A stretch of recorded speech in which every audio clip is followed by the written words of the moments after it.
You want answers? I think I'm entitled. You want answers? I want the truth! You can't handle the truth. Oh, we can all handle the truth. Bam! Out of the bunker, 0 dark 30. Here we are, folks. Shit has hit the fan, has it not? Oh no, wait. Is anyone even awake? I mean, it's not just that I'm out here at 0 dark 30. How about the rest of the world, right? What the hell are they thinking? I tell you, folks, it has hit the fan and it is going to keep getting nasty. What's this business about Ukraine? Oh, Ukraine is winning. Don't you know? Well, someone ought to tell the politicians in London and Brussels and DC that nobody gives a shit. Now, I'm not saying we shouldn't give a shit. I'm saying nobody does give a shit. Everyone should be highly concerned about what's going on in Ukraine and Russia with NATO, but they don't because they're tired of it. It's bullshit. It doesn't make any sense, and it smells to high heaven. So what happened over the weekend? We were told we should care what's going on over in Ukraine, right? It's not just about stealing money, and it's not just about controlling people's minds, and yeah, it is. It's about all of those things. So what is happening over there? Well, a couple of things have happened, folks. Let's back up a little bit and look at what's going on. There is Europe's largest nuclear power plant right there in Zealand, right in there in Ukraine. And the Russians have been occupying it since basically the beginning of the war. But we were told they're shutting down parts of the nuclear power plant because the Russians are shelling it. Now, wait a minute. Russia's military is sitting on the power plant. Russia's military controls the power plant. And even, folks, the United Nations, they have their International Atomic Energy Agency, right? The IAEA is there sitting on the plant, making sure everything is fine. But this lie, this bullshit is allowed to persist, that the Russians are the one launching explosives at a nuclear power plant that they are also in possession of. To what purpose? To what end? I mean, seriously, if they wanted to shut it down, all they've got to do is go over to the light switch on the wall and bink, click it down. They don't have to shell it.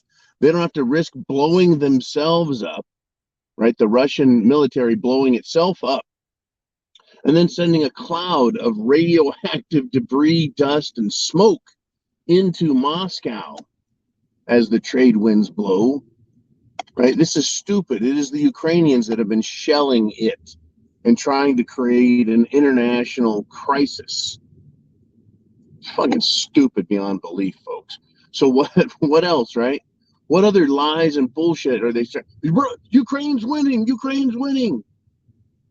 I described in the zoo last night that there is a huge military move being executed right now, and it's an old retreat feint move, a pincher move that's got a bunch of names. Ask Napoleon at Waterloo how it went for him. When you follow the enemy who appears to be retreating and losing, you just chase them down, and then they surround you, and you're done. This is going on. The Ukrainians, they've won back many small villages, right? 40 villages, little towns. They're taking stuff back. At the same time, there's this persisting rumor that Russia's about to use tactical nuclear weapons because they're losing. They're losing. Folks, if they lied once, they're going to lie again. They're going to keep lying to us about what is going on in Ukraine. How can Ukraine be winning, right? How can they be winning when, well, they're losing? See, it's propaganda, it's lies, but no one cares, right? What comes next, folks? They need distractions. Well, DC does. They need the world to give a shit. They need the world to stop focusing on their incompetence. Same with the European governments. They are absolutely incompetent. Russia has cut their gas off and it's getting cold there. Well, the West, the United States and Europe, They cut Russia off of the international system. They've sanctioned them. They've tried harming and destroying Russia as much as they can without weapons. But that's really what Ukraine is about, in my opinion. It's about using weaponry to defend their, shall we say, elitist game there in Ukraine. Now, I want to move on to the next thing. Ukraine, Kharkiv, the second biggest city in Ukraine. Large parts of it were blacked out of power. Who's to blame for this? Well, of course, it's not Zelensky. Of course, it's not the NATO people. Of course, it's Russia. Russia killed their power. Can you imagine that? A war zone that loses power? Folks, in Germany, they're without heat. In parts of the country, they're without power, parts of the continent. And they're not even at war. Is it any surprise?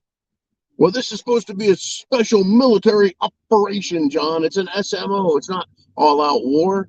How dare the Russians take power from civilians in Kharkiv? Oh, you mean how dare you bomb the living shit out of an entire city like Dresden in World War II? Oh, folks, the bombing of Dresden, look it up. Right? How dare you use precise tactical bombing to take stuff out, right? The power infrastructure. Well, folks, understand this. And this isn't talked about widely in the news. See, we're supposed to believe that Ukraine is just like the rest of the world. It's modern, it's up to date, its infrastructure is perfect. No, no, no. The infrastructure in Ukraine, especially Kharkiv, but all of Ukraine, it is old infrastructure built by the Soviet communists 50, 60, 70 years ago. It is already held together with bubblegum, duct tape, and high hopes. Under normal circumstances, these cities lose their power, folks. Are we supposed to believe that it's a Russian bomb? Or could this be a Zelensky moment, a Z-Man moment where they take out their own and then blame the Russians to try and give credence to their prediction that a tactical nuclear weapon is coming, that Russia's losing, that they're acting like spoilers and using real weaponry for once? I mean, which is it? Is it that Russia's losing and they don't have the manpower or weaponry? Well, why is it that now all of a sudden they can use it very tactically to take out the power in Kharkiv? Why wouldn't they use that same military tactical weaponry to take out the Ukraine military instead of civilian infrastructure? Well, I mean, War College 101. If you want the enemy to lose, to give up, you attack infrastructure that damages and cripples the civilian population so they can't live well and comfortably, so they can't continue to produce weapons or support the enemy, so that they tell the military, give up, quit, go away, so that the enemy will quit attacking us. That's War College 101. Make the civilians uncomfortable. Why is it surprising to anybody that this has occurred? Unfreaking believable, folks. How stupid they think we are. Well, wait a minute, but actually we are. Not we, as in me and you, but the people in general. So what they're trying to do is get the attention of the world. Ukraine's winning. They're winning back these cities. And then when something goes wrong, see, Russia's sore losers. They're committing atrocities. Oh, you mean like Nagasaki and Hiroshima? They're committing atrocities. You mean like Dresden? They're worse than the Nazis. They're worse than the Soviets. But you're using the same tactics they used. It's all a bunch of made-for-TV hype. I'm expecting something big to happen. Now, the Germans apparently, or some Germans, or somebody over in Germany has predicted that September 24th will have something that's going to set the world back on its heels, that we're going to be shocked. We'll remember where we were when this moment happened. I don't know what's going to come, folks. I don't know when it's going to come. I just know it's going to keep coming. Like waves at the beach. They don't just stop. The ocean doesn't become calm, right? Tides ebb and flow. Waves continue to break on the surf, and war will continue in Ukraine. And the Russians, folks, are far from over. The claim that the Russian civilian population is against the war, I tell you what, I'm against the war. I'm against what was done in World War II and Vietnam. I'm against what's done in World War One and the Civil War. I'm against people killing each other over stupid shit. But that doesn't mean wars aren't worth and needing to be fought, right? If Russia invaded the United States of America, I would be against war because I don't want Russia to invade America. Doesn't mean I wouldn't take up arms and fight the frickin' Russians, right? I'm against war by everyone on all sides, but it's something that has to be fought. These idiots, though, are fighting for what? For control of Ukraine and its vast resources. Unbelievable. Unbelievable, folks. Who wants war? Well, people who benefit from it financially, people who benefit from it when they want power and control. They're the people that wants war. I'm against war. I don't gain anything from it except, hopefully, my liberty and freedom.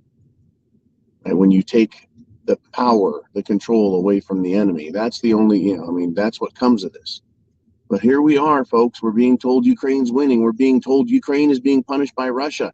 We're being told that Russia doesn't want to fight. The people are against it. And we're going to believe the media, and we're going to believe the government. We're going to believe Zelensky all of a sudden, because why? Oh, I'm expecting a tactical nuke to go off in Ukraine, folks, but I don't think it's going to be a Russian tactical nuke.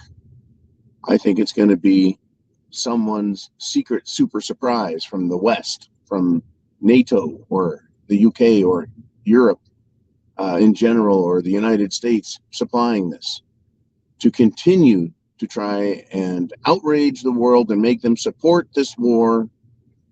That's what this is about. They need to win it, and they're not going to. You don't win a war of attrition, right? You outlast the enemy. Russia is at its doorsteps fighting this. The rest of the world is hundreds and thousands of miles away. How can they expect to win a war of attrition?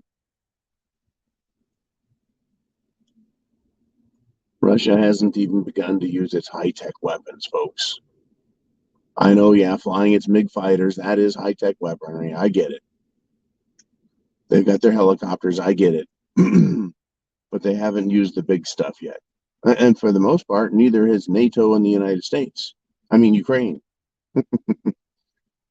But are Apache attack helicopters going to make their way into the Ukrainian battlefield?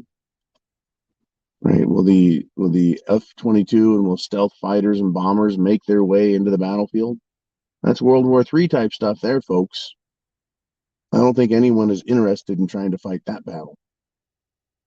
But we have a hell of a fight coming. This week is going to show us what comes next.